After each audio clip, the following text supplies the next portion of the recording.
ಧರ್ಮಸ್ಥಳ ಸುತ್ತ ಶವಗಳನ್ನು ಹೂತಿಟ್ಟಿರುವಂತಹ ಆರೋಪಕ್ಕೆ ಸಂಬಂಧಪಟ್ಟಂತೆ ಈಗ ಧರ್ಮಸ್ಥಳ ಪರ ನಿಂತಿದ್ದಾರೆ ಆಂಧ್ರ ಪ್ರದೇಶದ ಡಿಸಿಎಂ.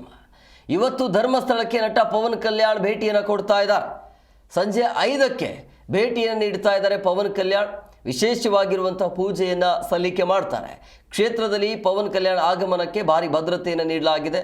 ಸಾವಿರಾರು ಬೆಂಬಲಿಗರ ಜೊತೆಯಲ್ಲಿ ಡಿಸಿಎಂ ಅವರ ಕಡೆಯಿಂದ ಪೂಜೆ ಆಗುತ್ತೆ. ರಾಜಕೀಯ ಧಾರ್ಮಿಕವಾಗಿ ಮಹತ್ವವನ್ನು ಪಡೆದುಕೊಳ್ತಾ ಇರುವಂಥದ್ದು. ಸಂಜೆಯಲ್ಲಿ ಇವತ್ತು ಸಂಜೆ 5 ಗಂಟೆ ಸುಮಾರಿಗೆ ಇವರು ಬರ್ತಾ ಇರುವಂಥ ಮಾಹಿತಿ ಇದೆ. ಆರತಿಯಲ್ಲಿ ಅಂದರೆ ಮಹತ್ವ ಯಾವ ರೀತಿಯಾಗಿ ಧರ್ಮಸ್ಥಳವನ್ನು ಟಾರ್ಗೆಟ್ ಮಾಡಿ ಅಪಪ್ರಚಾರವನ್ನು ಮಾಡಿದ್ರಲ್ಲ ಪವನ್ ಕಲ್ಯಾಣ್ ಅಂತ ಹೇಳಿದ್ರೆ ನಿಮಗೆ ಗೊತ್ತಾಗತ್ತೆ ಪವನ್ ಕಲ್ಯಾಣ್ ಅವರ ಅಭಿಮಾನಿಗಳು ಎಷ್ಟರ ಮಟ್ಟಿಗಿದೆ, ಆ ಕ್ರೇಜ್ ಹೇಗಿದೆ ಅಂತೇಳಿ.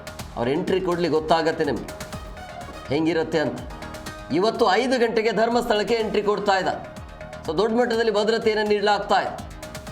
ಧರ್ಮಸ್ಥಳದ ವಿರುದ್ಧವಾಗಿ ಯಾವ ರೀತಿಯಾಗಿ ಅಪಪ್ರಚಾರವನ್ನು ಮಾಡಿದ್ರಲ್ಲ ಅದೆಲ್ಲವೂ ಕೂಡ ಸುಳ್ಳು ಅನ್ನೋದು ಗೊತ್ತಾಯಿತು, ಬುರುಡೆ ಅನ್ನೋದು ಗೊತ್ತಾಯಿತು. ಈಗ ಅವ್ರನ್ನ ಕರೆಸಿ ವಿಚಾರಣೆ ಮಾಡಲಾಗ್ತಾ ಇದೆ ಆ ಒಂದು ಗ್ಯಾಂಗನ್ನು.